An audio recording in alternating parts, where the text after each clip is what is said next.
Six childhood friends grow into the strongest hunters to ever live, conquering various treasure vaults and obtaining prestigious relics. But their leader is the most mysterious of them all, housing the highest level, but it seems he has a secret to the madness. The anime opens with a flashback following six childhood friends all striving to become rich and famous, all agreeing to become heroes together living in the imperial capital of Zabridia.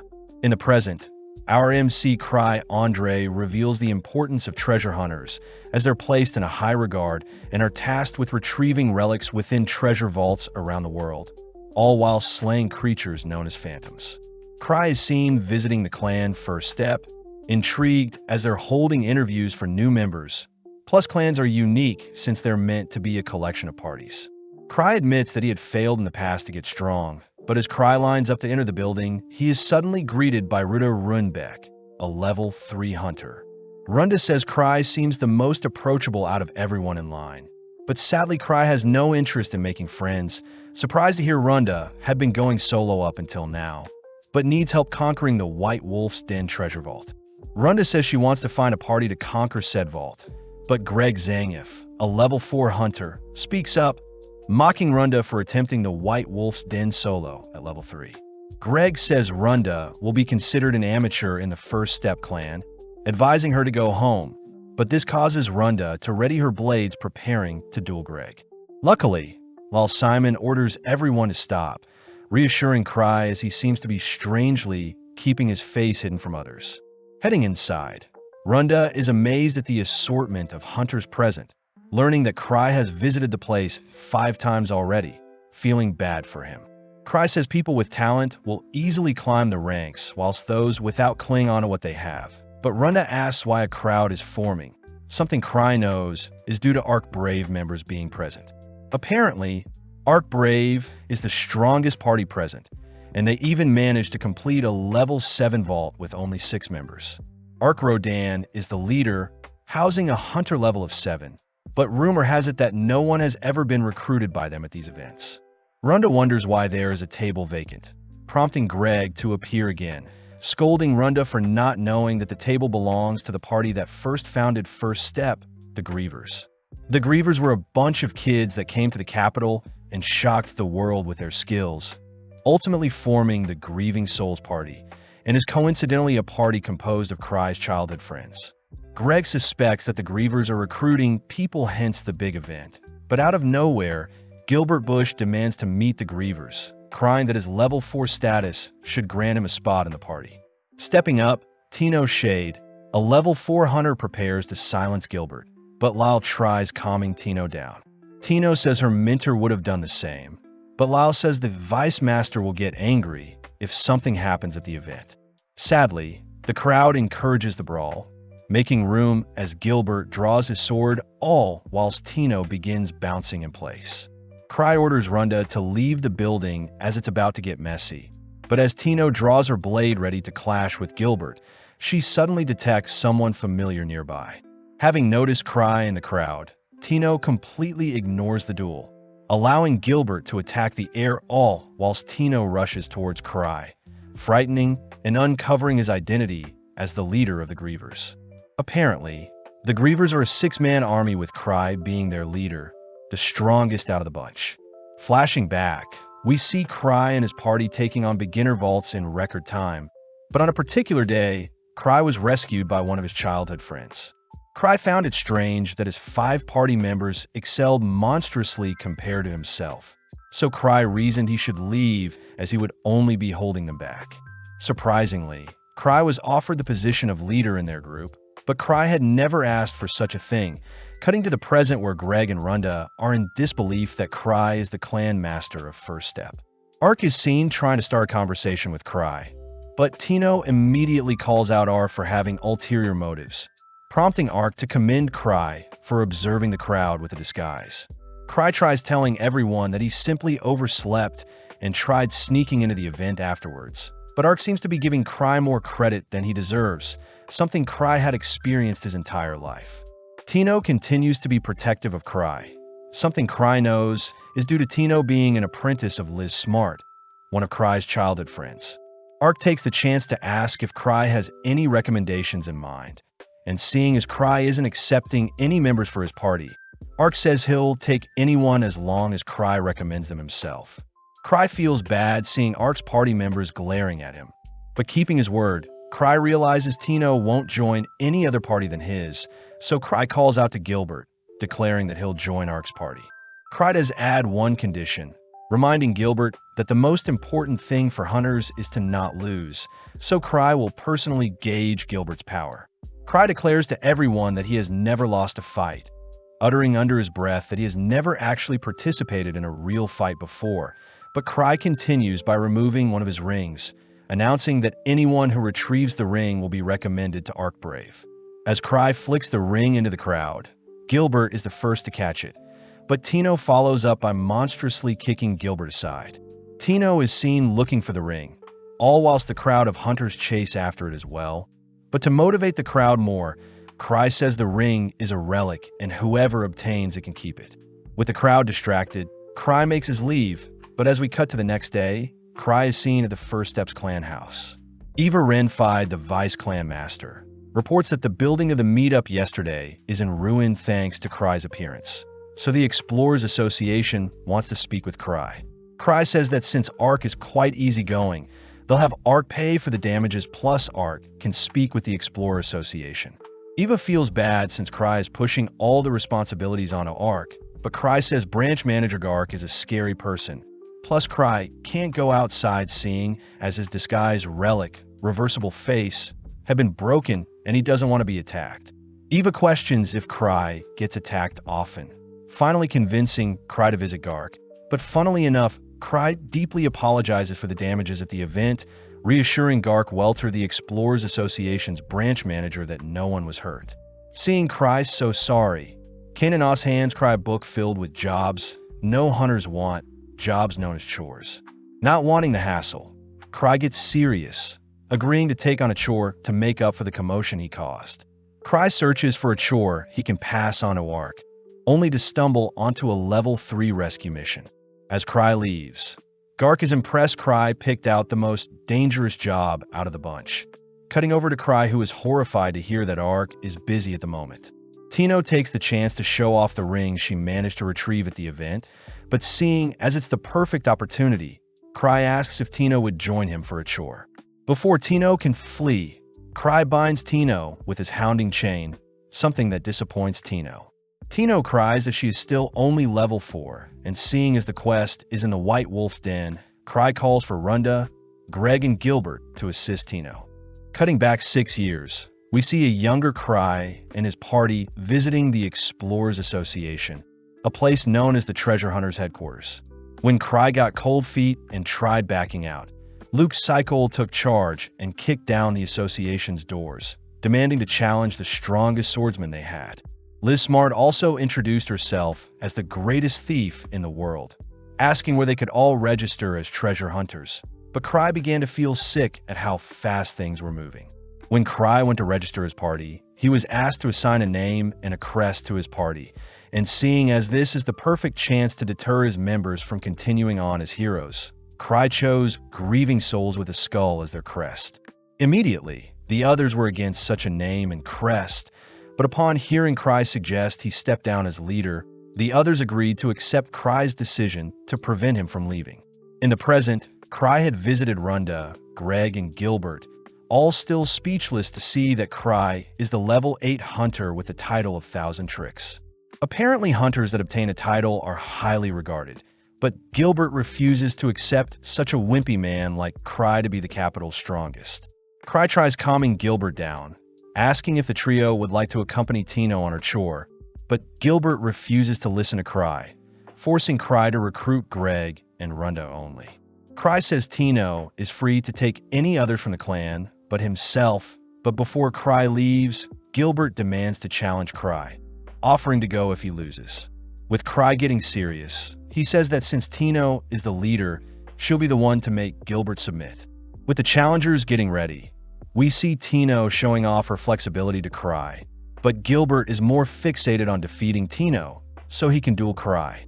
Tino reminds Gilbert that Cry is level 8 compared to a fly like Gilbert, who is level 4, But to make things fair, Tino says she won't be using any of her weapons. Cry says that although Tino and Gilbert are both level 4, Tino should be slightly stronger since she has battle experience. But Gilbert's Purgatorial Sword relic could be an issue. Surprisingly, Gilbert tosses aside his sword to match Tino, but before the duel starts, Tino demands to get ice cream with Cry if she wins. With Cry agreeing, Tino starts the duel by lunging towards Gilbert, missing a strike to his head only to launch him aside with a spinning kick. Sadly, Gilbert refuses to give in, charging at Tino, but she simply replies with a leg lock, demanding that Gilbert apologize to Cry as she tightens her hold on Gilbert. Pissed, Gilbert breaks out of Tino's bind, but is put to sleep shortly after by a decisive strike to the neck. With Tino asking for praise from Cry, Gilbert is seen barely conscious, revealing that at a very young age, he wielded a sword and defeated many adults with his swordplay, even heading to the capital and managing to conquer many treasure vaults at such a young age. In the present, Tino advises Gilbert to pick up his sword if he wants to win, but Gilbert's pride refuses to let him.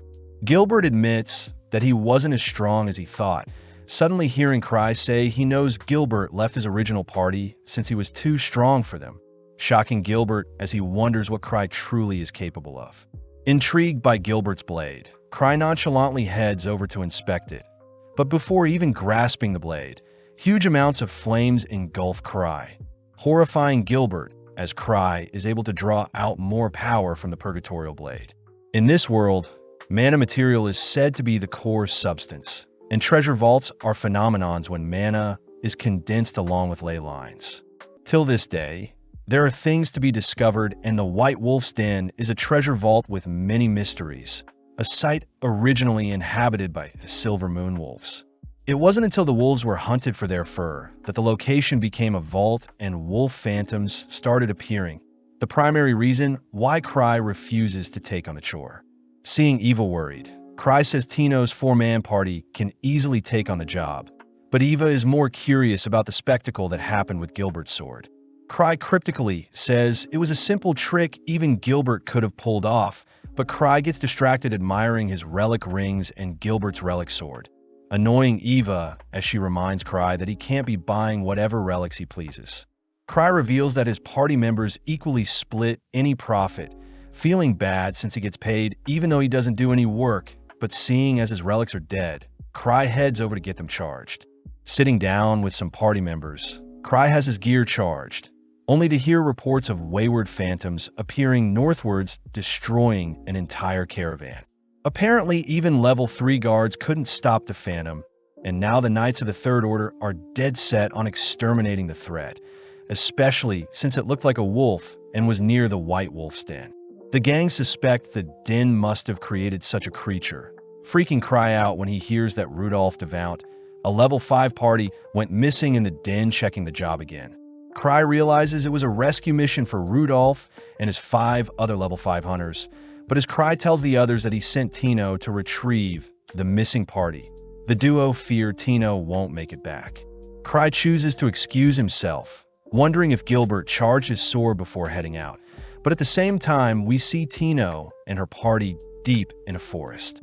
Tino reminds the gang that such a mission won't be easy, hence why they were asked to write their wills, but Greg fears that their 4-man party is too random to take on any extraordinary quests.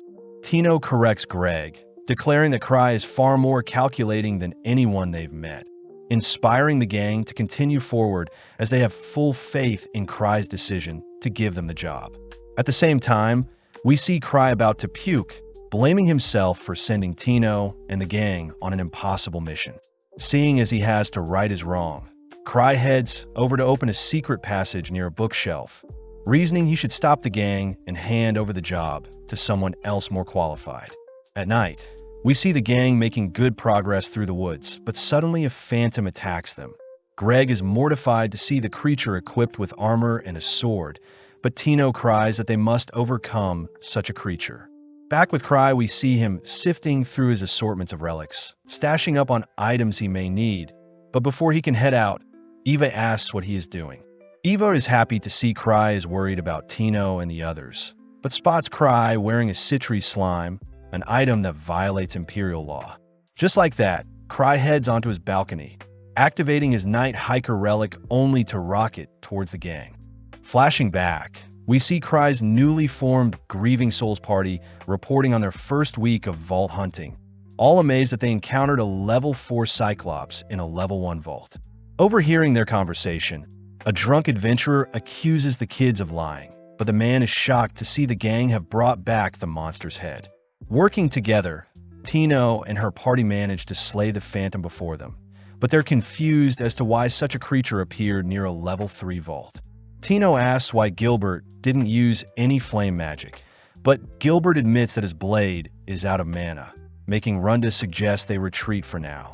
Tino stands strong, declaring that they'll continue on no matter what. Plus, they must hurry since the people they need to rescue might still be alive, egging the others to follow after Tino. With the gang making it to the entrance of the vault, they notice multiple wolf monsters decked out in bows and guns, and it seems their larger bodies are forcing them to remain outside and stand guard. Gilbert suggests that he rush head-on into the swarm and get rid of their weapons, but Tino calls Gilbert a fool, declaring that it's her duty to ensure everyone makes it back alive. Tino says herself and Runda will use their speed to draw the monsters towards them, and only then will Greg and Gilbert attack them, rendering their long-ranged weapons useless. At the same time, we see Cry soaring through the air to reach Tino as fast as he can, all whilst the gang begin making their way into the vault, slowly carving through the wolves they face. Tino is impressed by the others' abilities, glad to see they all have a sense of teamwork as Gilbert and Greg are relatively strong and have experience fighting. Runda, on the other hand, understand how she can distract and locate enemies, allowing Tino to deal any finishing blows, a party Tino wholeheartedly believes Cry had designed intentionally. As Gilbert clashes blades with the enemy, he is reminded of the moment he left his team, feeling a little bad since he outgrew them quite quickly. With Gilbert a little distracted, Greg charges the wolf Gilbert is dueling, allowing Gilbert to execute the monster. Moving deeper into the vault, Tino begins inspecting the surroundings, only to report a strong presence nearby that belongs to the boss. Seeing Greg a little panicked, Tino orders Greg to stand his guard and grow from facing strong monsters, something Greg admits he isn't used to, as he tends to flee from jobs when the obstacle in front of him is too great. Greg says he has seen many friends pass during his time as an adventurer, something Tino sympathizes with, but Tino reminds the others that Cry intentionally put them together. When Runda asks why she was selected, Tino gets jealous at Runda's figure, accusing Runda of seducing Cry with her breast, but regardless, the gang ventures deeper. Back with Cry, we see him scouring the forest from the skies, freaking out as he wonders where Tino and her party are. Unable to stop the flight relic, Cry has no choice but to fly into the vault in search of the gang. But as this happens, we see our gang come face to face with a monstrous wolf boss. Immediately, the gang are forced to play defensively, weaving and running away from the boss's strikes. But Tino notices that the boss has no protection around its skull. Stealing their resolve, Gilbert takes charge by blocking the boss's axe, prompting Greg to help distract the creature by slashing at it from behind. With both Runda and Tino running circles around the boss, Greg almost gets caught by the boss's axe, but luckily Runda tackles him to safety. Seeing an opening, Tino scales the boss's massive body, enduring a slash to the leg in order to make it to the boss's neck, only to plunge her blade into the creature's neck. With a lethal blow dealt, the gang watches as the boss disintegrates, all celebrating as Tino patches up her leg wound. Seeing as Greg lost his blade during the boss fight, Tino hands Greg her own blade. But before they can make plans to search for the lost hunters, a sudden projectile is tossed towards Tino's heart, something she barely manages to dodge. Seeing several other wolves emerge from a deeper section of the vault, Tino wonders if there are multiple bosses in the dungeon, wondering what Cry had in mind for them. Unable to fight at the moment, Tino orders everyone to flee into a crack in the cave, but sadly, one of the wolves rush to block them off. Greg and Gilbert say they'll distract the monsters whilst the girls flee, but Tino racks her brain for a solution, suddenly reminded of the ring she got from Cry. Refusing to leave anyone behind, The gang rally together to take down the wolf guarding the crack, first distracting and attacking the wolf from below, only for Runda to toss some projectiles at the wolf's eyes to blind it. Following up, we see Tino reminded of a time when Cry had taught her how to use one of his rings, and now using that knowledge, Tino uses the ring to launch a bright projectile into the wolf's eyes.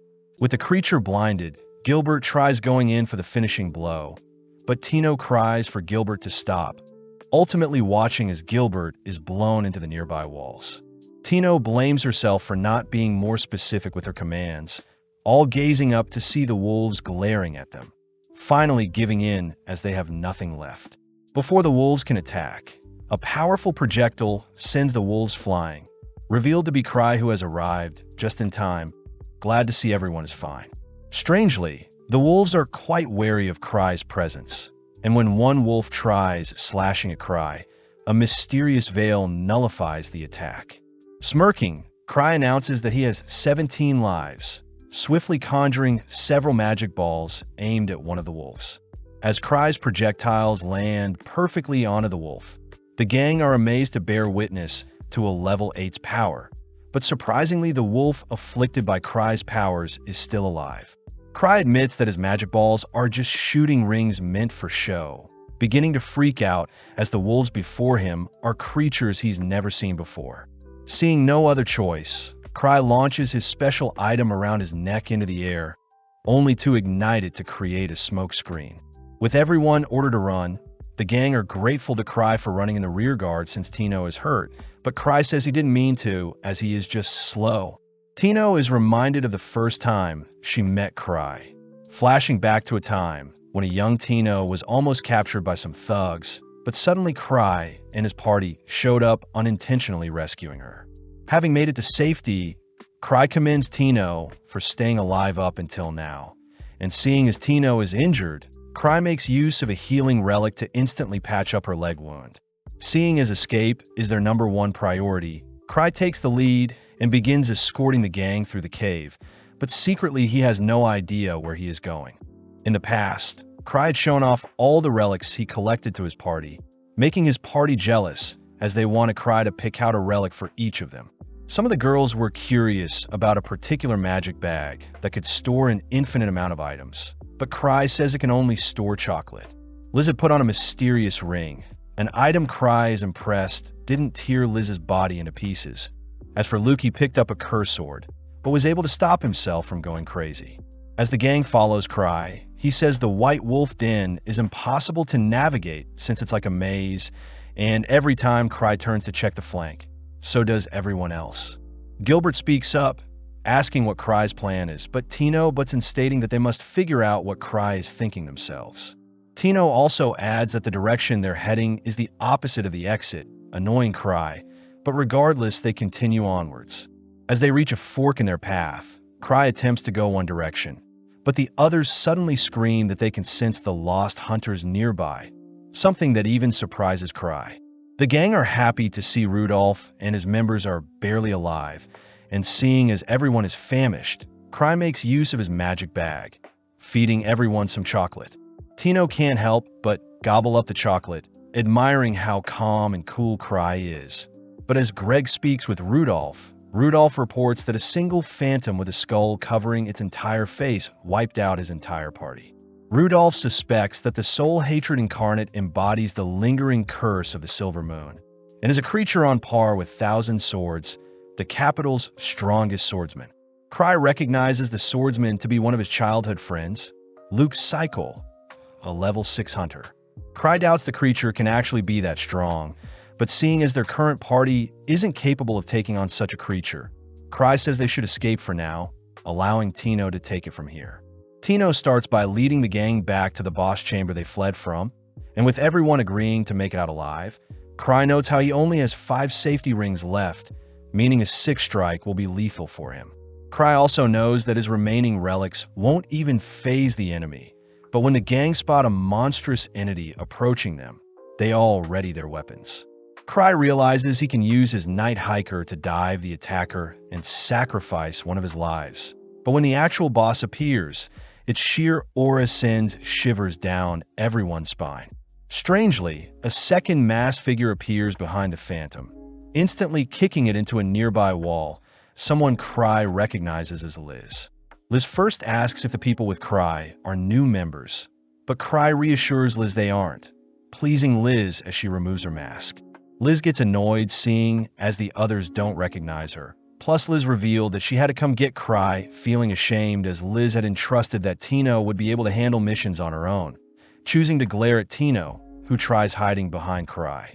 When Gilbert tries diffusing the tension, Liz monstrously kicks him into the wall, turning back to face Tino, only to question if Tino was someone she should have taken up as an apprentice in the first place. With Tino unable to do anything but sincerely apologize, Cry is forced to step in, finally able to calm Liz down. With the boss recovering and another wolf appearing, Liz is forced to silence the creatures, ruining her moment with Cry, choosing to equip her mask as the enemies spray her down with bullets. Activating her technique, Liz manages to slow down time, nonchalantly catching and nullifying the gun spray. Liz takes the chance to educate Tino on how to slay armored creatures, uttering that Tino must simply slay them whilst they're in their armor, demonstrating by slashing up the armored wolf with a single kick. Seeing the boss thrust its blade towards her, Liz chooses to catch the blade, demanding to know why Tino found the boss so difficult to defeat, as Liz herself lands a disgusting knee onto the boss. Liz continues by dragging and slamming the boss into the ground, reminding Tino that she is far too weak and that she needs to grow stronger if she even wants to compare to Liz herself. Unable to handle the criticism, Tino begins to cry, something that makes Cry feel bad for her. As Liz finishes off the boss, Cry reveals that Luke and Liz used to spar each other constantly, and is the reason why they're so strong today. Plus, Liz is the fastest thing to exist in this world, moving faster than her shadow, can keep up, hence her title of Stifled Shadow, the level 6 hunter. With Liz now calm, she jumps into Cry's arms, happy to see Cry again. Back at home, Gilbert is seen handing over his blade to Cry, telling Tino and the others that he plans to rejoin his former party and grow stronger alongside them, with the goal of reaching Liz's strength in the future. In the past, Cry had accidentally placed orders for masks without eye holes, but his party had believed Cry had intentionally left out the eye holes to make them stronger. In the present, Liz sleeps soundly all whilst Cry seems to be looking for something, wondering if he should give up on his search. Flashing back 1 year, Citri Smart, a level 2 hunter with the Alchemist class, had entrusted Cry with handling a slime she created. Being the genius of the Grievers, with the title of Prodigy, the slime Citri gifted Cry is capable of destroying the entire capital. In the present, Cry says he had lost the slime, and when he had tried using the slime in the wolf den, it was already missing, so Cry reasons it was always empty to begin with. As Cry tries to forget about this slime, we cut to some hunters exploring the wolf den, having heard from the association that there are anomalies that lie dormant in the den. Unable to sleep all night, Cry drags himself throughout the building, only to run into Eva, who wants Cry to make a report on the wolf's den, seeing as Tino is training with Liz. Cry asks if Eva can check if a possible slime may be wreaking havoc in the capital, but first Cry heads to check out Tino's training. As Cry leaves for the basement floor, Eva admits that Cry has the special foresight to predict the future with his guesses, something even Cry isn't aware of. In front of Tino's training room, Cry runs into Sven Anger, a level 6 hunter and the leader of the Obsidian Cross Party. Sven asks Cry to convince Liz to give them the training room, but Cry apologizes since Liz came home earlier than expected, having gotten bored of disarming traps in Night Palace, a level 8 vault, and simply returned home. Sven cries that Tino will be slain if Cry doesn't intervene, but although Cry is skeptical, he enters the training room only to see Tino completely knocked out. Liz seems to be pissed that Tino is not trying harder, preparing to end Tino with a lethal kick, but Cry suddenly orders Liz to stop. Liz says she is simply drawing out Tino's true strength, annoyed seeing Tino not trying whatsoever. But Cry reasons Liz should give Tino a break, something that ultimately convinces Liz to cease her training. Strangely, Cry's voice awakens Tino, prompting her to get back up, freaking Cry out when he sees Tino has the Griever's mask on. Unable to stop the girls, Cry heads back outside to apologize to Sven since he won't get to use the room. But Sven says he understands Tino's yearn to get stronger. In the meantime, Sven tells Cry about the phantom sightings up north. The same story Cry heard regarding the Knight's Order getting crushed. Cry is annoyed that Ark isn't here to deal with the mess, especially since Ark is a far more qualified leader than himself. But Cry suddenly gets an idea, suggesting that Sven and his Obsidian Cross party should investigate up north. Just like that, Cry manages to pass on a dangerous job to more qualified hunters. But as Cry leaves, Henrik Hefner questions why Cry always remains at base. Sven admits that Cry is strange, but Sven vouches for Cry, uttering that Cry is a monster within, warning Henrik to not underestimate Cry. That night, Gark and Kana discuss the ever-changing White Wolf's den, both unsure what caused the anomaly in the den. When Gark says he'll speak to Cry the next day, Kana says that the Obsidian Cross will be tasked with investigating the den, but Gark wonders if Cry is hiding things from them. Elsewhere, we follow several hooded figures and their leader, Noctis Cochlear, belonging to the Grand Master of Mages who researched the Akashic Tower. The men utter that the experiment they've been working on is able to draw in huge amounts of mana and artificially create a treasure vault, but the men agree to keep things under wraps in fear of Cry discovering their location. They mention that Sophia Black, Noctis' talented underling, will return soon and help with completion of the experiment, but in the meantime the men are tasked with gathering information. Elsewhere, we see a massive slime roaming and destroying the capital. But luckily, it's revealed to be one of Cry's nightmares. Feeling someone in the sheets with him, Cry calls out to Liz, who asks if Cry is free today, and seeing as both Tino and Liz don't have training today, Cry agrees to hang out with Liz for the day. At the entrance of the base, we see Gark greeting the receptionist, only to spot Cry with Liz. Gark reminds Liz that she is meant to report to him when she returns from vaults greater than level 7. But Liz snaps back, accusing Gark of using Cry for himself, something that agitates Gark. When Liz fires off a kick at Gark, Gark easily blocks the strike, holding back his anger as he warns Liz to not piss him off. As both Gark and Liz's auras swell, they both begin to brawl, all whilst Cry and Kana head upstairs for a more mellow chat. Kana tells Cry about the ley lines and strange mana gathering around the wolf's den, but Cry says this isn't the thing that concerns him, as he secretly knows he must track down where he lost Citri's slime. Kana get a little annoyed hearing that Cry will be remaining at the base, but as we cut back to Gark and Liz, we see Liz taunting and mocking Gark for becoming weaker since they last fought. Liz manages to dance circles around Gark, even giving him a chance to surrender, but this finally makes Gark snap as he begins infusing his body with mana.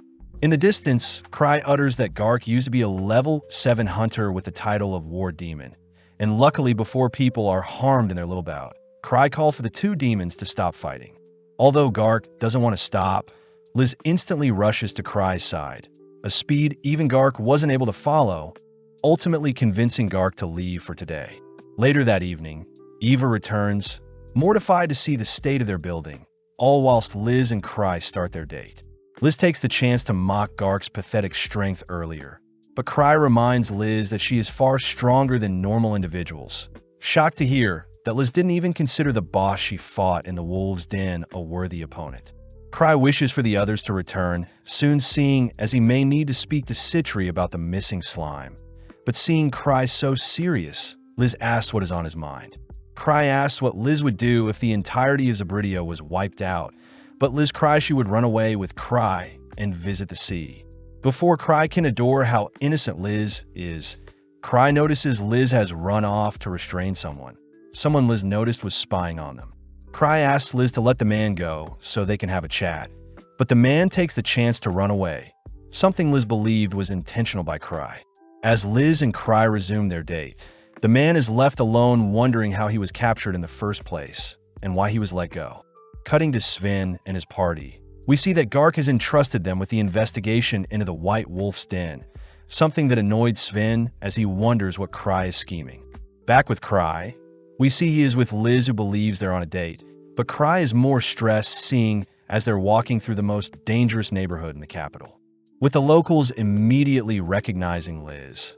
Liz asks Cry why they're investigating, but Cry utters that he is simply investigating disappearances, fearing that it may be Citri's slime's doing. Cry also mentions how there's a new ice cream shop that opened nearby, exciting Liz as she chooses to enjoy her time with Cry, but off in the distance, we see the man spying on them prior freaking out.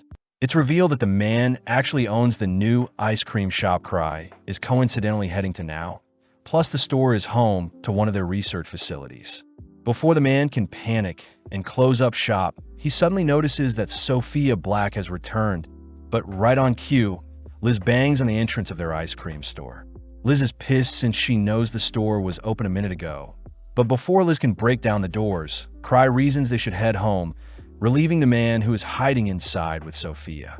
At the base, Liz feels sorry for Cry since they weren't able to enjoy some ice cream together. But Cry notes how things aren't too bad since there haven't been reports of slime rampaging yet. Cry does ask if Liz knows when Citri is getting back, but seeing as Citri brought a lot of things with her, Liz says it'll take a while. Cry chooses to brace himself for the worst just in case. But suddenly Eva appears, reporting the people she had selected to investigate the Wolf Denver.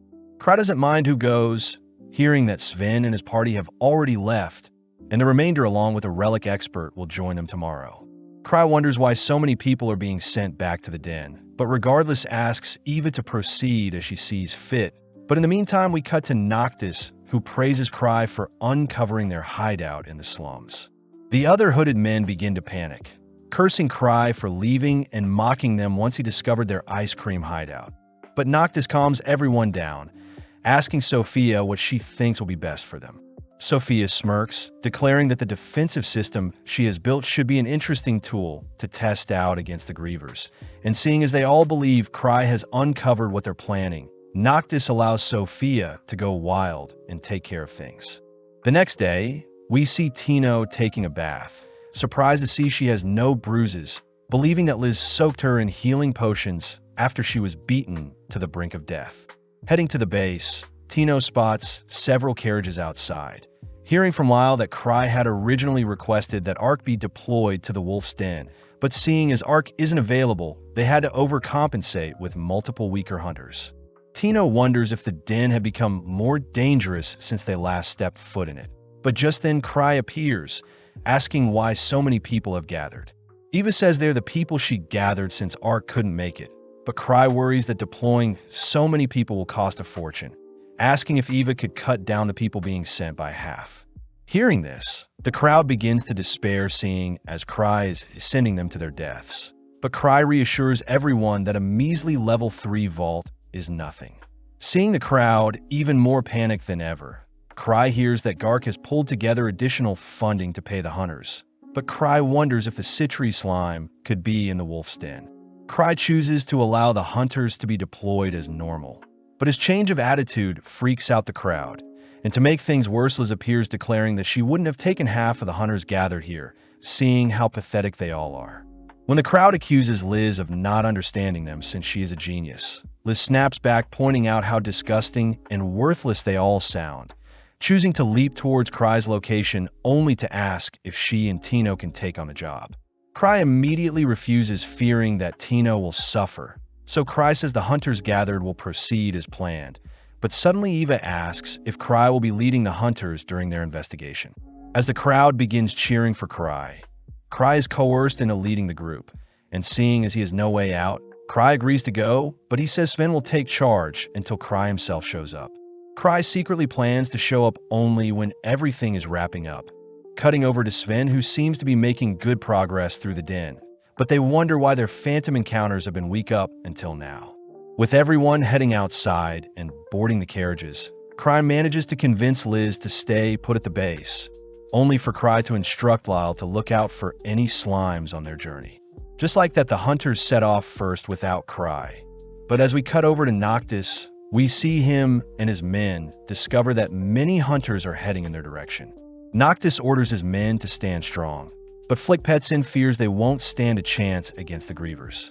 Sophia corrects Flick, declaring that her defenses against the 3 Grievers present in the capital are already in place. Plus, Sophia is confident that her defenses will stop Liz's attacks, and her tricks can stifle Cry's genius brain. Noctis asks what Sophia will do about Citri the Alchemist, but upon hearing that name, Sophia becomes enraged, declaring Citri to be her nemesis, and that she doesn't even compare to someone like Sophia herself. Seeing Sophia fired up, Noctis orders his men to follow Sophia's commands. But back with Sven, we see that his party has yet to run into anything strange. With Henrik once again doubting Cry's reason for sending them here, Sven suddenly gets a message, only to order for everyone to evacuate with a whistle. Outside, Sven is mocked for evacuating everyone after receiving word to look out for a slime. But as Gain and other hunters mock Sven's decision, Sven corrects them. Sven says members of the Grievers would have never warned the others of the disaster, something that shuts up Gain and the other hunters as they realize Sven was only being safe and will resume their mission once reinforcements arrive. Gain questions why a slime would be such an issue, but Sven recounts a time when Cry had asked him to go cherry blossom viewing, and strangely Cry had asked Sven to bring his weapon. When they arrived at the cherry blossoms, the trees had suddenly become a treasure vault, a location commonly known as Prism Garden, and is an example of Cry being able to predict the future. At home base, Liz is seen jumping at any excuse to head to the den, dead set on showing how strong she's gotten to Cry. Cry says he needs to time things perfectly, but out of nowhere Citri appears, asking if Cry needs help with anything. Citri suddenly mentions how they need to crush a dangerous force before they gain too much power. But at the same time, we see Gark suiting up ready to head to the wolf's den, as well to prove to Liz he's still a warrior, only for Citri to appear, asking for a favor from him. In the past, Citri had told Cry that she wanted to take on a different role compared to the others in their party, a decision that Cry ultimately encouraged Citri to make. Heading to the secret room, Citri points out how rapidly the Citri slime could evolve and adapt, something that scares Cry. But Citri says she had taught the slime to leave herself and Cry alone. Cry takes the chance to tell Citri that her slime is missing, but this makes Citri immediately investigate how it went missing, suspecting it must have escaped through the drain in the room's bathroom. Citri says she'll deal with the slime, all whilst Cry handles a different issue. But as we cut over to Lal, who greets Sven, Lal passes on Cry's orders to have Sven command the hunters whilst he is gone. Seeing as Liz won't be an issue, Sven rallies together the troops, asking if the hunters are ready to deal with slimes. Immediately, the hunters point out that any weapon at their disposal should deal with such a harmless creature. But this annoys Sven as he wishes Cry was more specific about the threat at hand. Gain takes the chance to mock Sven for stalling their mission once more, but this time the surrounding hunters laugh at Gain for going against Cry's warning. At that moment, Talia Widna, an alchemist that had supposedly been working with Citri on her slime investigations, presents a tube specially designed to slay slimes. Following Noctis, he is seen being fed information regarding the hunters at the Wolf's Den, with numbers totaling just under 100 and only a few have titles. As Sven starts the operation, he chooses to send small parties into the den, ordering them to whistle and communicate if anything happens. But sadly, after a whole day of searching, Sven is baffled to have not encountered anything but phantom wolves in the Denver. With so many injured, Sven wonders if Cry was wrong, all whilst Gain voices how disappointed he is in Sven. Luckily, Sven stays resilient, wanting to see the mission till the very end. But as night falls, we see Gain heading into the woods to take a leak. Whilst Gain is berating how spineless Sven is, he suddenly hears a strange noise nearby, choosing to investigate it before sounding his whistle. In the distance, Gain notices two hooded figures standing before a monstrous wolf, listening in as Hose and Tage discuss plans to further inject the creature with a strange substance. Before the hooded men can act, Gain rushes towards the men, announcing himself as a hunter only to begin beating up the hooded men. Gain chooses to take out Tage first, but whilst he is distracted, Hose manages to inject the creature with the syringe, forcing it to undergo a mutation. In mere moments, the creature's body begins to melt and ooze like a slime. And as the creature roars, we cut back to Sven and the others who hear a whistle out in the woods.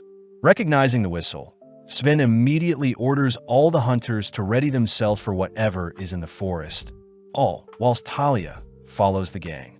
With Sven counting his troops, he hears that Gain was last seen in the forest, but luckily Gain appears to have lost an arm but had managed to escape. Not too soon after, a disgusting ooze-like slime emerges from the forest clearing, prompting Sven to fire an arrow at the creature, but it doesn't faze the creature. As the creature worms its way towards the hunters, they try their best to barrage the creature with various magic spells, all whilst Henrik begins healing Gain. Gain reports that strange men in hoods injected a phantom to create the slime, and seeing as Sven's attacks, nor any physical or magical spells are working on the monster, Sven orders for the hunters to evade and box in the slime. Seeing the creature devouring several hunters, Sven asks Talia to hand over the slime slaying vial, only to begin leading the slime away from the others. Seeing the slime bounce after him, Sven uses the opening to sneak the vial onto the creature's landing point, only to watch the vial blow up within the slime. Sadly, such a small explosion doesn't faze the creature as it tanks the explosion only to continue its march towards the hunters. With Sven out of ideas, he racks his brain for a solution, only to be surprised to see that Citri has arrived, uttering that the slime before them nullifies magic. Citri says that Cry had allowed her to take charge of the mission, revealing that the slime before them is encased in a force field that negates all attacks. And seeing as the creature is melting, Citri suspects it's trying to replenish its mana, hence why it targets beings with the most absorbed mana like herself. Citri feels sorry for the Phantom as it had to take part in a failed experiment, and seeing as she should put the creature out of its misery, Citri tosses a piece of anti-metal at the creature, ordering Sven to shoot the metal. In an instant, the metal explodes, wiping out a chunk of the slime, but this is enough to slay the slime for good. Gark appears, revealed to have given Citri a ride, but more importantly, Citri says she knows who is behind this mess. Following Noctis, he is mortified to learn that Citri was able to take down their transmogrified monster, but at the same time Citri tells the others that the Akashic Tower is behind this incident. The hunters are immediately skeptical seeing as Noctis is meant to have been banished from the kingdom, but Citri says she had been hunting down Noctis for a long time, plus the anomalies in the Wolf's Den reinforce her suspicions. At that moment, Talia points out that the enemy must have a base below the den, something Citri agrees with. Citri says they should first interrogate the men Gain attacked, apologizing in advance since she used up all the anti-mana metal she had, but she will still do her best to fill in for Cry. As Citri heads out to make her analysis, Sven warns Hendrik to not be fooled by Citri's good girl act, especially since Citri is a monster just like the other grievers. In the meantime, Liz rides Cry, begging him to go to the den and assist Citri, but sadly Cry forbids it all whilst Tino shyly stands idly by. Back with Flick, he's annoyed that Sophia wants them to send out monsters one at a time, plus she hasn't been communicating with them as planned. Refusing to embarrass themselves in front of Noctis, Flick orders for all of their monsters to be released at once. But as we cut back to Citri, we see her and the others interrogating Hose and Tage. Citri knows that disciples of Noctis would never willingly betray their master, so Citri declares she'll use a special potion to make them speak. Immediately, Adoria, a member of the government, reminds Citri that using such a potion would be like brainwashing someone and that it is illegal. When Gark himself steps up to calm Citri down, Citri reveals that the potion is merely colored water, even drinking the potion to prove it was a joke. Sadly, a large howl can be heard off in the distance, followed by the thumping of another red slime in the distance. Citri says different slimes have different magic barriers, and seeing as they need time to figure things out, Citri orders for several hunters, including Lyle, to stand as defense. When a monster approaches Lyle, it throws out a punch that strangely eats away at Lyle's defense, forcing him to toss away the shield to keep his arm. As mages launch fireballs at the slime, Citri notices it evades by spinning, a technique that it uses to attack as well. Gark fears that his axe will do nothing to such a creature, and seeing as they can't wait for the creature to tire itself out, Citri says they need to focus their attacks on a single spot or nullify its magic barrier. Before Citri can give orders, another blue slime appears, prompting the hunters to ask Citri to issue a retreat order. Citri seems to be thinking hard, but out of nowhere Citri's demeanor changes, ordering for the mages to stop firing and everyone to step back and watch. Strangely, the blue and red slimes immediately begin clashing. A feature of the slimes, as their sole existence, is to absorb other things with the greatest mana capacity. Within mere moments, several other slimes appear, but they all seem to be brawling with each other. But off to the side, Talia strangely utters that the slimes were meant to be sent one at a time. Cutting over to Noctis, he heavily berates his men for not listening to Sophia. Plus, Sophia is finally communicating with them, revealing that Gark, the retired hero, is also present against the hunters. Noctis immediately stiffens up, seeing as their transmogrification potions were wasted, but Sophia says they have to double down and wipe out the hunters before they find their base. Sophia suggests they unleash the partially trained Malice Eaters, and seeing as the creatures will need guidance, Flick is assigned to lead the creatures into battle. Back on the surface, Talia is seen admiring Citri, having been by Citri's side for a long time, and in that time Talia felt helpless at how smart and unique Talia behaved, ultimately making Talia scared and jealous of Citri. Sven notices Talia looking upset, reassuring Talia that their mission will be a success, seeing as Citri is here now. But Sven wonders why Hose and Tage have been staring at Talia. As Citri works throughout the night, Gark chooses to check in on her, asking Citri to not push herself so much, but Citri utters that she knows where the enemies are. Gathering everyone, Citri shows everyone her findings, only to pinpoint the Akashic Tower's hideout to be near the edge of cliff. Citri is able to confirm her suspicion when she asks Hose and Tage, reasoning the hunters should head out immediately and attack, whilst Noctis isn't suspecting them. But this only prompts Hose and Tage to cry for Sophia to rescue them. Citri recognizes Sophia's name to be her nemesis, but sadly Citri has been unable to capture Sophia up until now, swearing that she'll capture Sophia and Noctis, the evil mages, and place them into the South Asteria prison. Gark tries bringing up something from Citri's past, but Citri stops Gark before he does, cutting over to Cry, who is finally making his way over to the wolf den. Liz is clearly excited to show off her new powers to Cry, but Cry wonders how he can stall longer, seeing as he doesn't have many safety rings. Since it's quite dark, Tino tries pretending to be scared in order to hold Cry's hand, but immediately Liz forbids it, scolding Tino for even trying such a thing. Unable to see in the dark, Cry is forced to use an owl ring to help him navigate in the dark, all whilst Liz orders Tino to continue standing guard.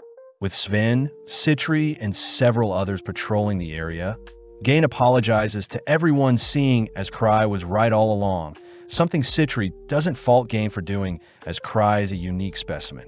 Citri says Cry may appear as weak as a bunny, but he exhibits the power of a level 10. Sven takes the chance to ask why Citri didn't bring her magic creature kill him with her. But at that moment, a destructive bolt of lightning erupts from the skies, aimed directly at Citri. Revealed to have been Flick riding his Malice Eater, Flick cries that it was the right call to engage the hunters head-on with only one Malice Eater, but when Flick goes to inspect the hunters' corpses, he notices Sven is still alive.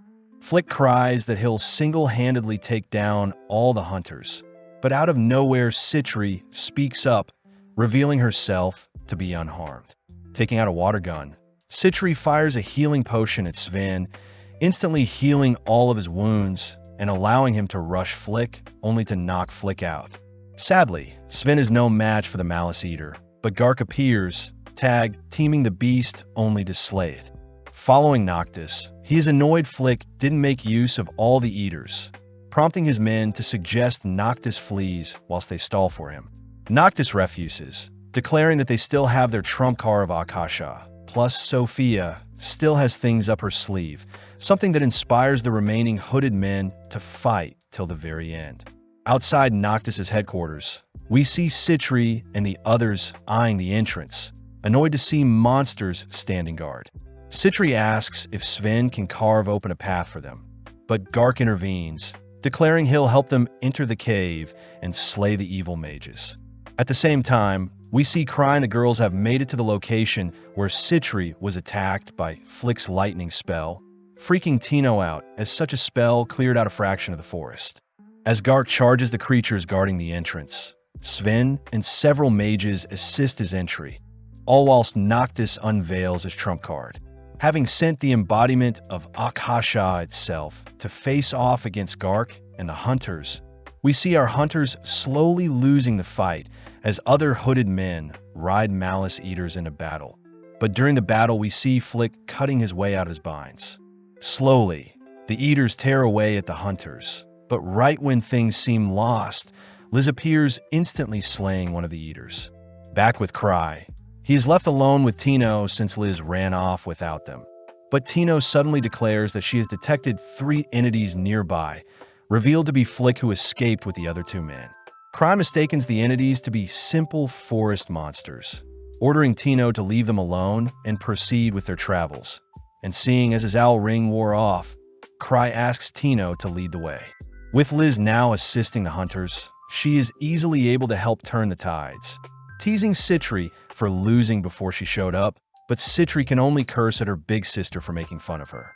When Liz wraps up slaying the Malice Eaters, she darts towards the Akasha golem, throwing out a kick, but its hard exterior deflects the blow. Liz tries to pummel Akasha with a barrage of blows, but it only knocks the golem back, allowing Gark to follow up with a cleave that freezes a portion of Akasha's body.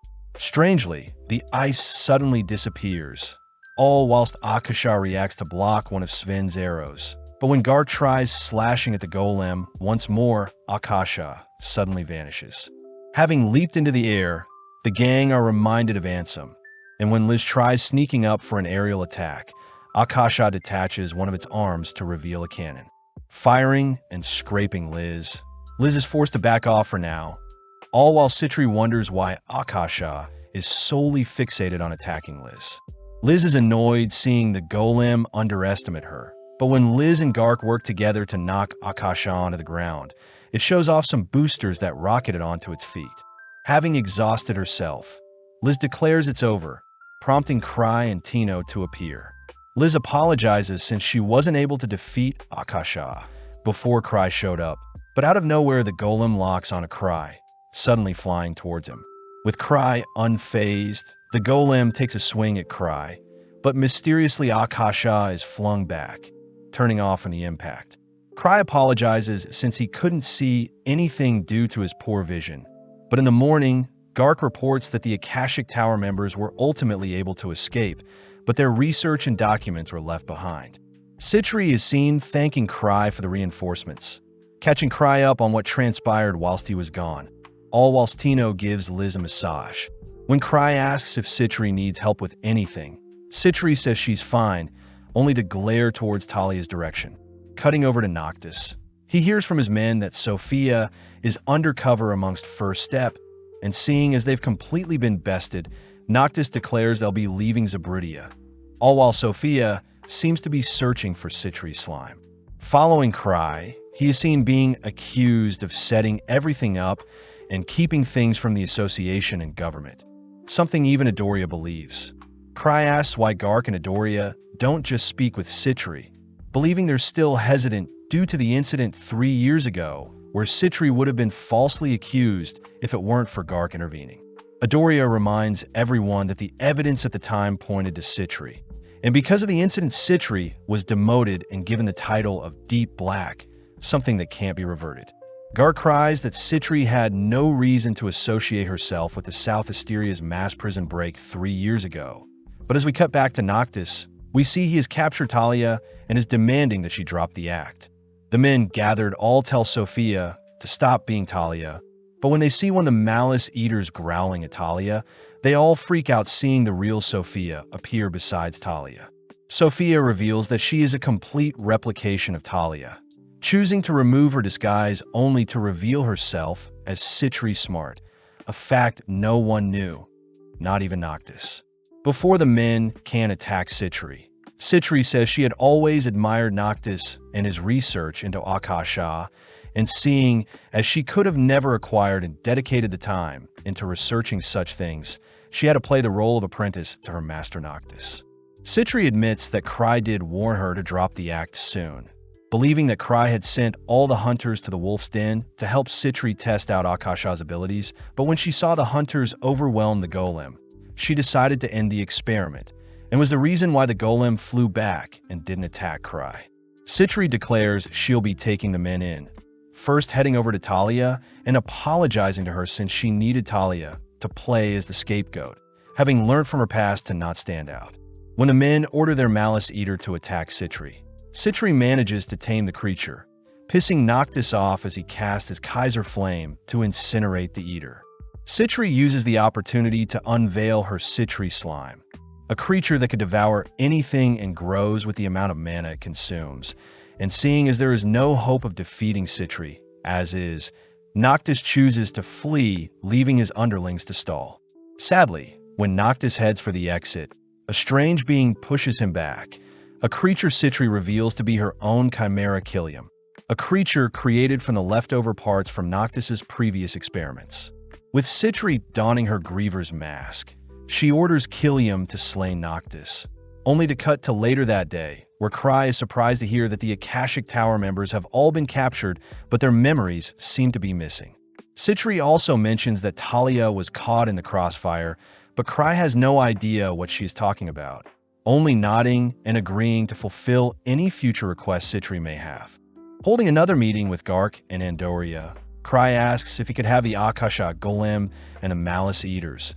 Outside, Citri is glad that Cry was present as they managed to obtain the Malice Eater, but not the Golem. With Citri heading to pick up the Eaters, Gark asks to speak with Cry, reporting that Arnold Hale, a level 7 hunter from Nebula Noob's The Land of Fog, has arrived at the capital. Cry says he doesn't really care who Arnold is, but Gark reminds Cry that Arnold had taken down a lightning dragon in the past, but Cry mentions he also took down a dragon as well. Gark gleefully laughs, apologizing for not knowing only to pat Cry on the back, accidentally destroying one of Cry's safety rings, all whilst asking Cry to not start trouble with Arnold. As Gark leaves, Cry notices a familiar-looking poster, surprised that the annual Zaberdian auction is occurring soon, and is an auction that shows off many rare relics. Cry panics, seeing as he has no funds, plus he can't keep borrowing money from Citri. But at that moment, Chloe Welter calls out to Cry, someone Cry remembers works as a receptionist and is Gark's niece. Chloe asks why her uncle has been so happy lately, but Cry doesn't know, suspecting it may have something to do with Arnold from the Falling Fog. As Citri appears, Cry heads out with Citri, passing through the yard only to be brushed by some interesting people. As we follow Chloe, she greets Arnold and his party, only for us to cut back to Cry, who sees Chloe has tamed the Malice Eater given to her. Given the name Drink, Citri says their pet won't harm Cry or herself. But when Drink leaps into Cry's arms, it begins picking away at the safety rings Cry has, forcing Citri to pull Drink away before it does too much damage. Cry fears that any more cuddling with Drink will drain the remainder of his safety rings. So Cry asks Citri when Lucia will come back and charge his relics. Citri suspects it'll take a while since Luke is off engaging the boss of their assigned vault, and Lucia and the others are choosing to stay with him until they're finished. Citri also remembers to hand Cry something, an item Cry recognizes as an Aspiration Manifest, a relic that lets a user store any one spell in it, just like the one Cry carries around his neck and acts as a lucky charm gifted to him by Lucia. Citri asks Cry to take good care of it, but as we cut to Arnold and his party, we see Jaster pissed that Chloe wasn't more scared when she laid eyes on Arnold. Ilaria manages to calm Jaster down, declaring that they'll work their way up to becoming the heroes in the capital as well, something that fires Arnold up as he squeezes the juice out of an apple. Back at the base, we see Citri giving her all to massage Cry, something that annoys Eva, but as Citri enjoys the moment, Cry says he still needs Lucia to recharge his relics.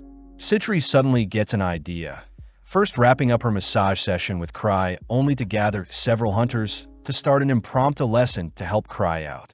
Citri declares that those who pass the class will be classified as a mage on par with Lucia, something that makes the hunters perk up especially Chris Argent and Lapis Fulgur, members of the Starlight Party. Chris gets annoyed at Cry for zoning out, but Lapis calms Chris down, reminding her that Cry is Lucia's older brother and someone they should respect. Apparently, Starlight is a party composed of demi-humans called noble spirits, beings that have lived many years and are experts at magic. Lapis herself is level 6, whilst Chris is level 3, and their kind tends to look down on those that aren't great mages.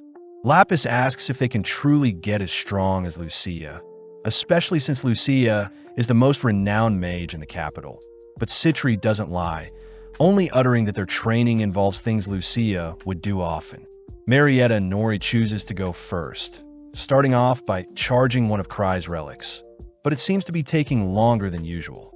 Citri simply orders Marietta to continue until completion, and when Marietta is done, Citri simply hands Marietta some more relics charge. Citri explains that a mage's mana capacity normally stops growing around their teenage years, but as Marietta collapses from mana exhaustion, Citri reveals that a mage's mana capacity actually increases slightly every time a mage exhausts their mana. Chris says it takes a decent amount of time for someone to recover from mana exhaustion, but Citri takes out a unique liquid, dripping it into Marietta's mouth only for Marietta to strangely jump up. Citri adds that this was the method Lucia herself endured to improve as a mage, and seeing as Lapis and Chris are still hesitant, Citri points out how Starlight wants to recruit Lucia, but their members of Starlight aren't willing to endure as much as Lucia to grow. With Chris and Lapis refusing to be humiliated, they demand to start their training immediately, prompting Killiam to unveil a hoard of relics for them to charge. Seeing Lapis and Chris training, the other mages begin charging the relics as well. But as we cut to later that night, we see Ark being offered a deal by a man, but Ark apologizes since he wants to stay by Cry's side. The man is amazed someone could be as powerful as Ark himself, someone who hails from the House of Rodan, but the man asks if Ark has met Earl Gladys yet. With Ark informing the man he hasn't, Ark suddenly turns to greet Lady Eclair Gladys. The next day, Cry and Citri visit Liz and Tino, but as Liz gets cleaned off, Citri begins inspecting Tino's body, amazed at how much Tino has grown. With Tino unable to move, Cry is forced to ask Citri to stop trying to take Tino for herself, prompting Tino to run off to fetch a towel for Liz. As Liz confidently strolls into the room nude, Tino is forced to help cover Liz up, all while Citri blocks Cry's eyes, only for Liz to ask why Cry is here. Cry says he wants to celebrate Liz and Citri's safe return, but before Liz can embrace Cry, Citri tackles Liz to keep her away from Cry. Tino gets excited since she gets to celebrate with them. But as we cut to later that evening, we see Arnold and his party strolling through town. Arnold demands they get some drinks, but at the same time we see Cry and the gang out celebrating, only for a drunken Liz to accuse Citri of spiking her drink. Citri simply feigns ignorance, even ignoring Liz when she accuses Citri of being the mastermind behind the revival of Akasha. But whilst Liz is distracted, Citri continues to spike Liz's drink. Having not seen anything, Cry accidentally passes Citri one of her spiked drinks, forcing her to drink. Instantly, Citri gets really drunk, accusing Cry of taking advantage of her since he hasn't paid back the 10 figures she lent him. But when Citri demands Cry pay her back with his body, Liz tackles Citri to the ground. Before the girls' fight gets too messy, a loud commotion can be heard in a different part of the room, caused by Arnold and his gang, who order everyone in the room to bow down to Arnold, the level 7 hunter. Immediately, Liz and Citri get intrigued at Arnold's presence, and when Arnold demands some booze and women, Liz volunteers, slowly approaching Arnold with some booze in hand. Arnold says he isn't interested in a child, but Liz takes the chance to dump the booze over Arnold's head, only to smash the container on Arnold. With Liz also knocking out Arnold's gang, she manages to pin Arnold down with her feet, wondering if Arnold truly is a level 7. But before things can escalate further, Cry pulls Liz away, asking her to calm down. Flashing back 3 years, we see a younger Chloe taking the first step entrance exam, but Luke was far too strong for her. In the present, Chloe monitors other hunters as a receptionist for the Explorers Association. only for us to catch up with Cry, who feels bad, seeing as they should smooth things over with Arnold and his party. Eva suggests they get Gark to clear things up, but thinking of the lightning dragon Arnold slayed, Cry begins to crave dragon meat. Following Arnold and his party, they swear they'll make Liz pay, choosing to head to the association, but Chloe is surprised they aren't here to make a complaint. Arnold simply asks to know more about Liz, but Gark appears, gladly telling them about Liz and her behaviors. But Gark does spark the gang's interest when they hear Cry the level 8 hunter was in front of them. Gark says Cry won't attack them if they don't act up, and before Gark leaves, he relays Arnold a message from Cry regarding his hunger for Thunder Dragon meat. But this only pisses Arnold off more as he changes his target to Cry. Cutting to Cry. He shocks Eva when she hears Cry owes Citri over $10 billion. But Cry says Citri was reasonable enough to give him options to repay his debt. Citri says the first option would be for Cry to go to jail since he technically stole money from her. The second option is for Cry to marry Citri, that way their assets become unified, so technically he doesn't owe her anything. Cry wonders if he should just marry Citri. But Eva says Cry should be able to pay Citri back if he saves up money. But as Eva leaves, Cry thinks about what he should buy in the upcoming auction. With Arnold and his gang asking around, they're weirded out by the rumors of Cry seeing the future and never participating in treasure vault raids. But Arnold wonders if Cry is more of a tactician and had to rely on his teammates to reach level 8. Arnold declares he'll squash Cry to prove to everyone he is the strongest. But as we catch up with Cry, he is seen admiring the beautiful sky from his balcony. Out of nowhere, Tino appears, having since Cry needed something from her, and seeing as it's the perfect opportunity, Cry asks to borrow some money from Tino. Tino mentions how she still needs money to live, but Cry jokingly says he won't ask too much from her. Plus, Cry's 10 billion debt can be wiped out if he just marries Citri. Hearing this, Tino despairs, fearing that Citri will have Cry all to herself. But needing a change of scenery, Cry and Tino head out for a walk. Tino asks Cry why he doesn't just search for relics in treasure vaults and sell them for money. But Cry can't tell Tino that he is a fraud, but at the same time we see Arnold and his gang scheming ways to attack Cry. Funnily enough, Cry runs into Arnold's party, prompting the boys to ready their weapons as they prepare to attack Cry. But Tino reminds the boys that Cry is a god. Cry offers to apologize on his knees to prevent a beating, but Tino continues to defend Cry, declaring that scum aren't worthy of Cry's time. Seeing as Arnold and his men aren't backing down, Cry reasons they should take things onto the street. But as a large crowd forms, Cry looks around to see if any of his clan members can back him up. Having waited long enough, Arnold calls Cry out to be a spineless man who relied on others to get to where he is today, but although Cry doesn't deny such a deduction, Tino steps up to defend Cry's honor. The men declare that they only want Cry, but Tino says she'll be fighting in Cry's place, something Cry doesn't object to. Although the men don't want to hurt Tino, Tino charges towards Arnold, firing off several punches and kicks that don't faze Arnold whatsoever. As Cry scans the surrounding area, he remembers to cheer Tino on, but getting more infuriated by how cowardice Cry is, Arnold chooses to slam Tino's head into the ground, calling out Cry for being a fraud. Seeing Tino completely helpless, Cry finally steps up, declaring he'll need to subdue Arnold and his men only to activate the spell hidden in the relic around his neck. As we flash back, we see that Cry had asked Lucia to create a spell that would help him detain any enemy he desires, something Lucia ultimately made happen. In the present, Arnold and his men are seen unable to move, having been trapped by some gravity magic. But seeing as Tino was caught in the crossfire, Cry quickly helps her up. Cry tells Arnold that he is happy to accept any future challenges, but Arnold must first defeat Obsidian Cross, Starlight, and Arcbrave, the three parties within his clan, before Arnold can face Cry himself. With Cry leaving the scene, he chooses to treat Tino to a sweet treat, but Tino feels guilty for not being able to defeat Arnold, offering to conquer a vault and clear away Cry's debt in order to redeem herself. In the training hall, we see Citri helping with Liz's training, but Liz is bored facing replicas of Akasha, saddened to hear she won't get to face the real thing. Citri brings up how Arnold attacked Cry, but he managed to escape by using one of Lucia's gravity spells, Tyrant's order.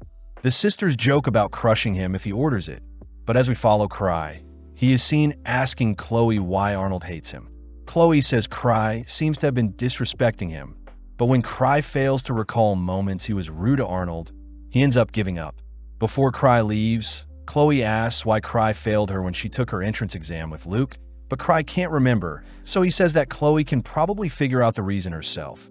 Plus, Chloe is far more suited to be the association's receptionist rather than risk her life being a hunter. Just like that, Cry takes his leave, something Chloe admires about Cry as he is always so mysterious. But in actuality, Cry had failed Chloe 3 years ago since she was 14, 1 year below the minimum required age of 15.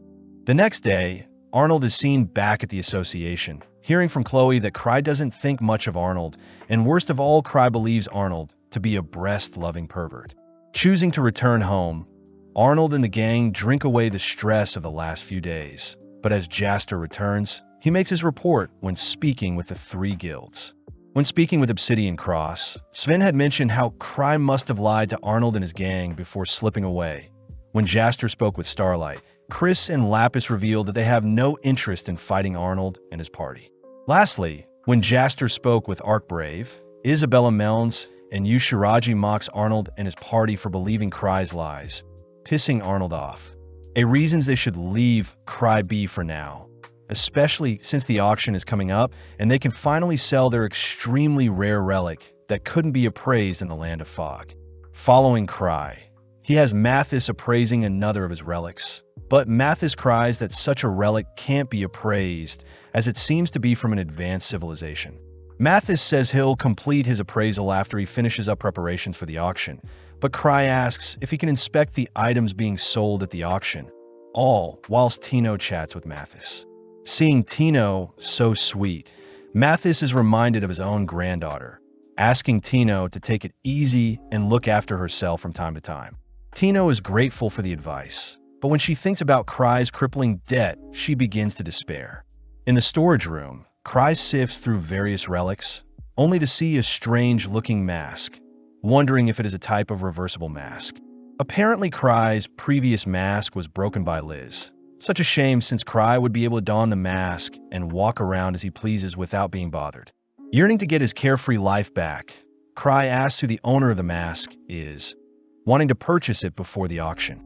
Out in a park, Tino enjoys a crepe only to ask what Cry plans to do to pay Citri back, but Cry wonders if the mask he'll purchase can disguise him whilst he steals things to help pay back his debt. Cry feels bad hearing that Citri is running low on funds herself, plus most of the experiments she conducts cost a decent amount of money. So as our duo stroll through town later that evening, Cry racks his brain for other ways to get money. Out of nowhere, Cry spots a carriage belonging to the house of the Earl of Gladys, an aristocrat that famously hates hunters. Eclair is seen thanking Ark as he gave up his time to spend with her. But suddenly, Eclair glares at Cry, demanding to know why he's staring at them. Ark tries introducing Eclair to Cry and Tino, but when Eclair begins bad-mouthing Cry, Cry is forced to restrain Tino from snapping back at the little girl. Eclair is confused seeing Cry accepting all the insults she throws at him. But seeing as it's time to leave, Eclair departs, leaving Ark to apologize for Eclair's rudeness. Cry takes the chance to ask Ark for money, but Ark immediately refuses, first asking what type of relic Cry plans to buy this time. And when Cry refuses to answer, Ark says he can't lend Cry any money. Cry takes the chance to ask other people in the room for money, cutting to the next day, where rumors of a powerful relic Cry is dying for will be in the upcoming auction. But as we follow Cry, he apologizes for enlisting Citri to help with negotiations on the relic he plans to buy. Citri utters that she is willing to give her life to ensure Cry gets his relic. But out of nowhere, the owner of the strange relic mask is revealed to be Arnold himself. With A accompanying Arnold, Citri gets their negotiation talk started, mentioning how Arnold's scary-looking relic won't appeal to the buyers at the auction, so they should sell it cheap to Cry. Arnold says that's not fair since the relic could exhibit a rare skill, but Cry mentions how the relic could also be very dangerous, so Cry himself will dispose of it for them.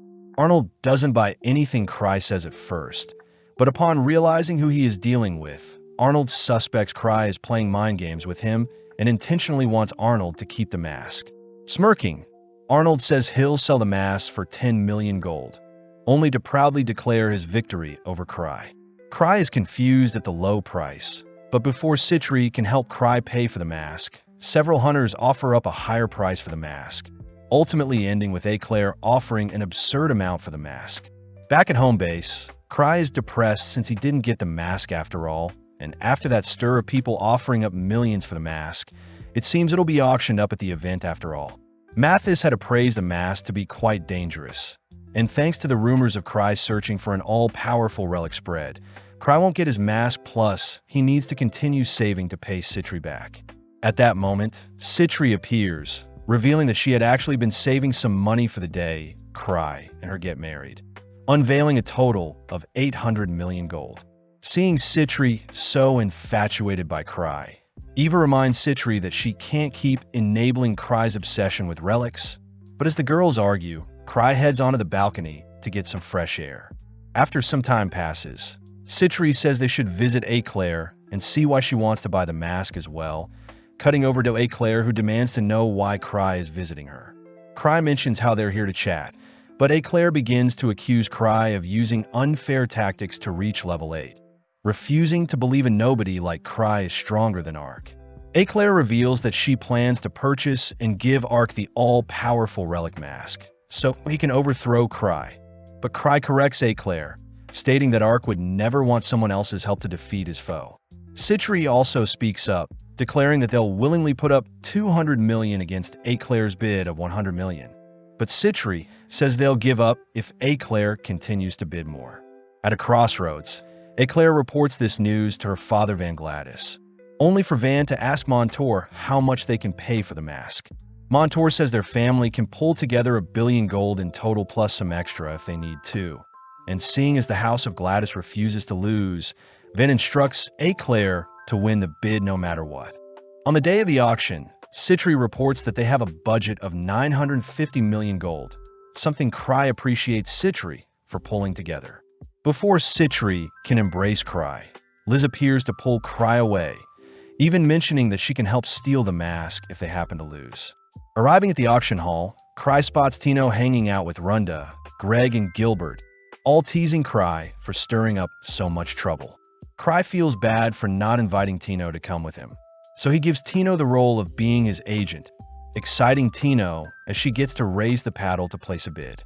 With Tino promising Liz they'll win, Cry takes note of Eclair, who has arrived looking more confident than ever. But as the bidding begins, we cut to entry 14, where a massive mirror shield is sold for 15 million gold. In the stand, Liz is completely bored, something Cry apologizes for since the mask will be put up for bidding towards the end. Cry is forced to watch as various relics are wheeled onto the stage, but every time Cry holds himself back from bidding, signaling to Tino to not place a bid just yet. Cry suddenly spots Tino checking on his behavior, forcing Cry to squirm as he wonders if he should buy multiple cheaper relics over an expensive one. Plus, Cry says he has an ace up his sleeve. With more and more relics being sold to other buyers, Cry prepares to give the signal to Tino to purchase the upcoming relic, but Cry stops himself, reasoning that it would be a betrayal of trust to Citri. Sadly, Cry's cravings have overcome him as he announces he'll splurge now and suffer the consequences afterwards. But surprisingly, entry number 44 is revealed to be the golem Akasha. Citri is in complete disbelief, but as the bidding starts, the price immediately starts to skyrocket. Cry immediately notices Citri acting strange, and when Cry offers to bid for the golem, Citri says they can't since Cry's mask is more important. Cry knows that the golem took tons of time and effort on Citri's part to make, and seeing as this is the perfect time to splurge, Cry gives the signal for Tino to enter the bid. Within a few seconds, the value of the golem rises to 500 million, something that scares Citri as she fears they won't have enough for Cry's mask. Cry reassures Citri that this means more to her than his mask, proceeding by having Tino place a bid for 950 million, but sadly another bidder puts up 990 million, an amount over their budget. As the bid wraps up, we see the golem was sold for 1,060 million gold, but more surprisingly, Cry was the one who placed the bid. Citri says they won't have enough to pay, but Cry reveals a check that will help cover the total amount, something Citri is grateful for. Cry reveals that he stole half of Lucia's savings to come up with that check, but out of nowhere, Greg was revealed to have placed the bids for Tino. Outside, the gang learned that their billion-dollar bid broke a record, and since Tino didn't know how to bid, Greg offered to bid in her place. A perfect scenario for Cry. Cry says Greg surely won't hound money from him nor Citri, so Cry takes the chance to leave. In the auction hall, we see things heating up as Claire prepares to bid her heart out for the mask. But outside, Cry realizes his mistake as he still needs to get the mask somehow. Luckily, earlier in the day, Cry had visited Ark, instructing him to get the mask relic from Claire, as it's quite dangerous. Although Ark's party is skeptical at Cry's warning, Ark asks what he'll need to deal with the relic, but Cry says Ark won't need any weapons and he'll need to hurry since Cry will be sad if Ark fails. Having returned to home base, Cry says he plans on having Ark retrieve the mask for him, where he'll be able to purchase it off Ark for a discounted price. Following Claire, we see her depressed, having easily won the bidding for the mask, but Van tells Claire that Cry had left the auction already, suspecting that he let Claire win on purpose. In her room, Claire begins to cry, blaming herself for losing to Cry, plus she can't give such a hideous mask to Arkansas. When Claire cries to be stronger, a voice from the mask can suddenly be heard, beckoning Claire to put it on. When Claire refuses, the mask begins listing things it can give to Claire to make her stronger, forcibly diving towards Claire. Downstairs, we see Ark has arrived, hearing from Van that Claire had shut herself in her room, embarrassed by what happened at the auction house. Before Ark can wonder what Cry was thinking of sending him here, a sudden noise upstairs forces Ark and his party to rush to Claire's location, but out of nowhere they spot Claire beating up her knights, revealed to have equipped the mask. Claire is seen screaming that she has become stronger, but unable to bear Claire's torment.